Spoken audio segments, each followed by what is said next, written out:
is Michael W. Smith. I was in the Air Force from 1969 to 1973. I was aircraft control and early warning operator, which was basically an aircraft control person, you know, like with airlines and stuff like that. But our job was for the military aircraft side, was to track and give altitudes for military aircraft or their flights, also to detect and identify any incoming aircraft coming into our airspace.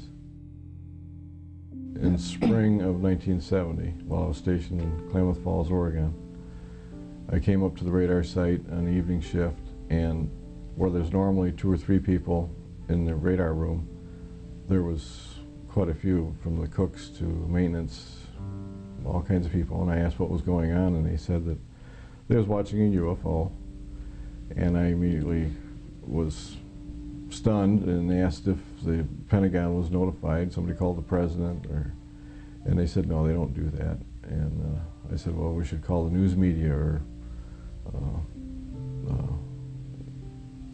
you know, call somebody. This is earth-shaking news, and to me. And he said, no, just calm down. NORAD knows about it. They called NORAD, and that's when the senior NCO pulled me to the side and said that NORAD knows about it. That's the only people we notify. We don't talk about this. We don't tell anybody about this. The people that know, and we just watch, see what happens, and that's it. That's our job. And I insisted, well, there has to be a report filed or something filed, you know. And he said, well, that there is a report that you can file. It's about 1 inch thick. And the first 2 pages is about the sighting. The rest of it is basically a psychological profile of you, your family, you know, your bloodlines, everything. So when the Air Force goes through it, they can discredit you completely by either saying that, you know, you was on drugs, or your mother was a communist, or anything to discredit you. And you'd never get a promotion. And I'd spend the next 3.5 years up at the North Pole, living in a tent checking the weather balloons. You know, no hope of promotion. So the message is pretty loud and clear. You just shut up and don't say anything to anybody.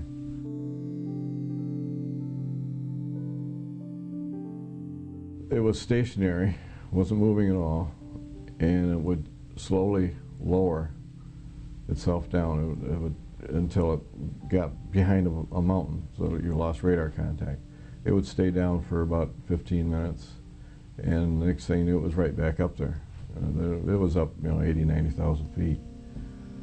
And then the next sweep of the radar scope, it would be, you know, like 200 miles away, stationary, completely stopped. And it would hover there for 5–10 minutes, and then slowly start descending until it dropped off radar. Then it would come back up, and it did this like 3 times that I seen. I heard that it's not an infrequent occurrence out there.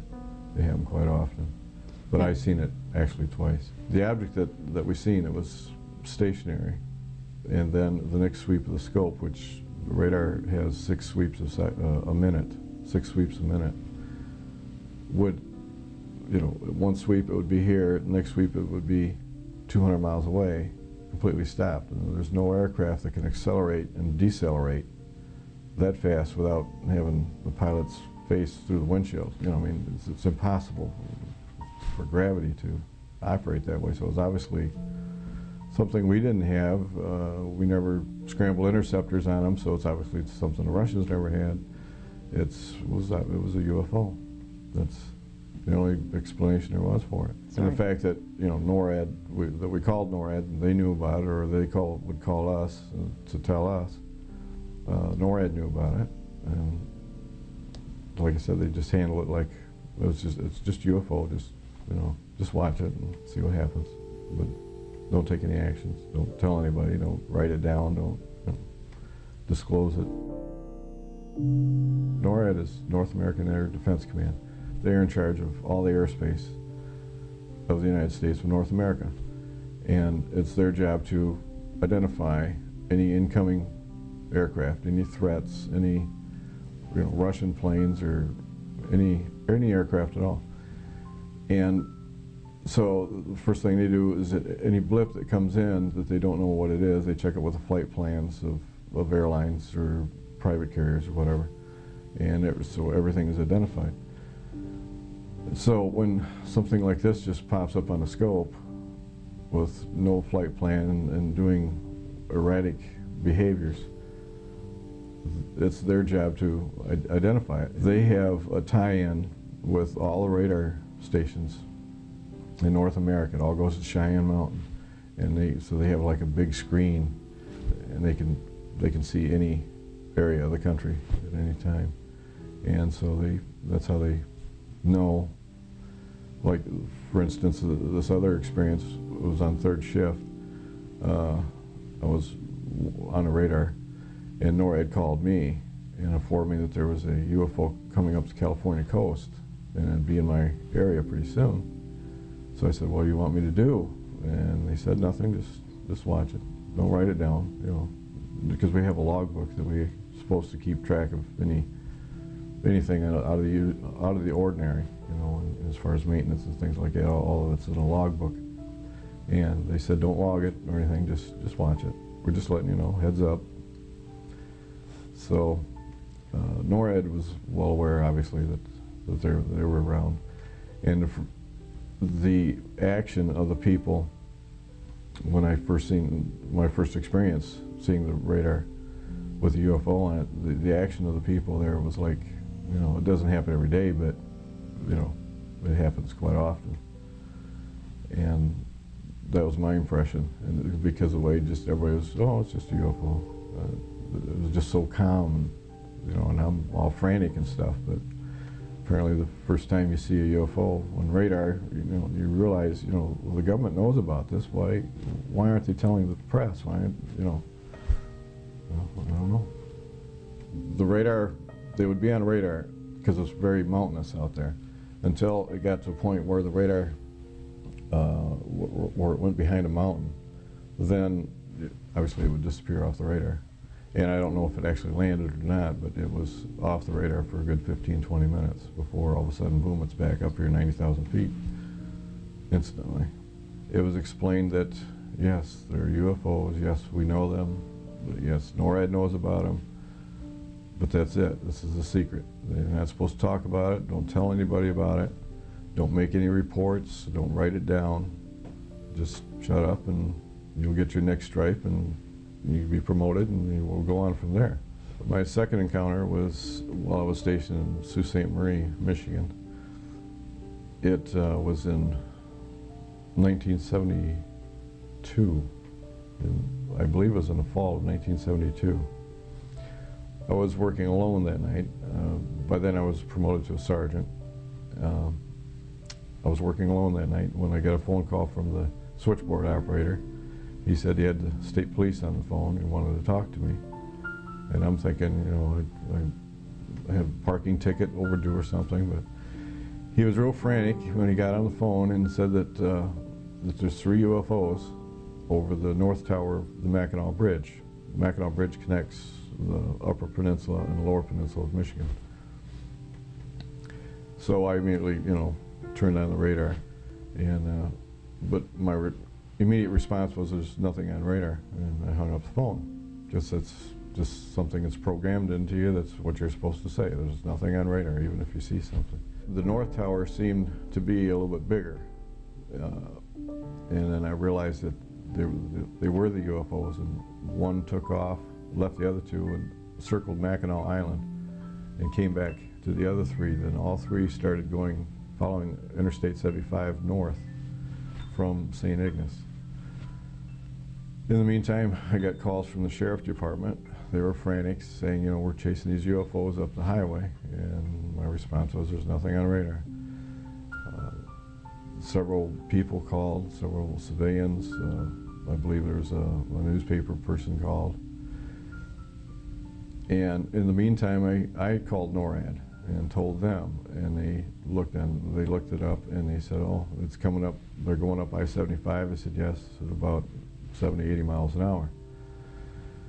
Now about halfway between St. Nicholas and Sault Ste. Marie, there's Kinchlow Air Force Base, which is a SAC base. They have B-52 bombers. They had two, apparently, that were on final approach, and that crosses I-75. And so apparently they diverted those two bombers because they didn't want, you know, if they have nuclear weapons or not, but they didn't want to take a chance on them meeting UFOs about the same altitude crossing the highway. So they diverted the two B-52s. As the UFOs came closer, I realized if they keep going this way, following the highway, they go right by the radar site, which is up on top of like a hill, right at Sault Ste. Marie. Bright bluish glow, followed by the flashing red and blue lights of the police cars that were chasing it. So I realized, well, I'm not going to be able to see it, so I went back in, looked at the scope, they were gone. Went back outside, couldn't see anything, went back to scope, nothing. When they asked if I had it on radar, I told them no. It's more of a programmed response, thinking back to Klamath Falls, where you're told you don't talk about it, you don't write it down, you don't discuss it. I was afraid if I said, oh yes, I have them on radar, that the next thing I know, newspapers are going to be up there wanting to talk to me and stuff, and I'd probably get court-martialed, or I don't know what would happen. It was just instinct saying there's nothing on radar. When there actually was, I was watching them come up the highway. They were so close together, it looked like one return. In other words, it looked like it was one aircraft, but it was very low. The only thing I did was in the logbook, I wrote this down, wrote the information down, and I told my the senior NCO the next day about it. But that's all you're supposed to do. Don't tell anybody else, don't write it down, although I did write it down. But I doubt if you ever find that book, that logbook. When I seen this blue glow come by, it was probably 100 yards away where the highway is. It was bright, but not super bright. But it was totally silent. The only sound I could hear was the sirens from the police cars that were about 100 yards behind it. And I could see the strobing light of their flashers, of their beacons. They cover it up. They don't want anybody to talk about it. You know, and this is such remarkable technology. These people come from who knows where, that I would think you'd want everybody to know.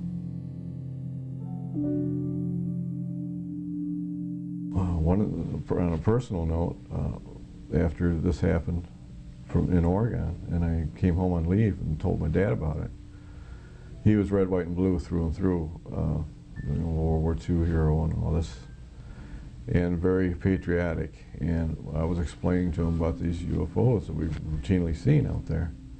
And he said, no, he says, the government says there are no UFOs. And I'm saying, Dad, I've seen these, on radar with my own eyes. And so he was torn. The government would never lie to him. Here's his son. I've never lied to him. So he just didn't know what to do.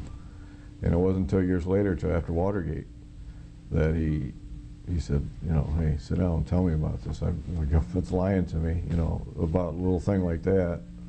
Obviously, they're out lying about something big. It's a government cover-up that doesn't need to be here anymore. There's no more Cold War. I believe the same thing Dr. Greer does, that the technology they have, we're burning our fossil fuels up faster than, the ozone and everything. And these people have technologies, they have,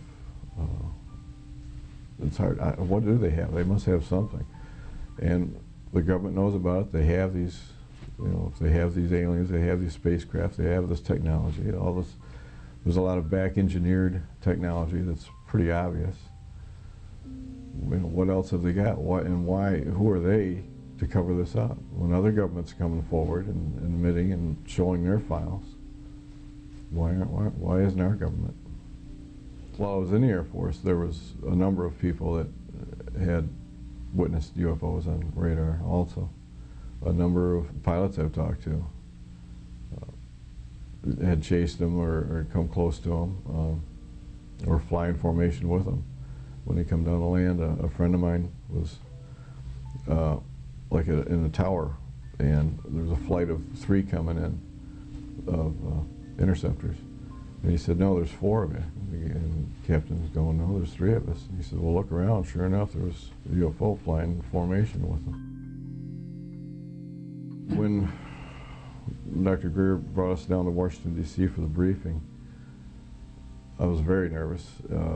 I didn't know what to expect. However, there was about 12 other people there that really amazed me. My story is very tame compared to what they've experienced, what they've encountered.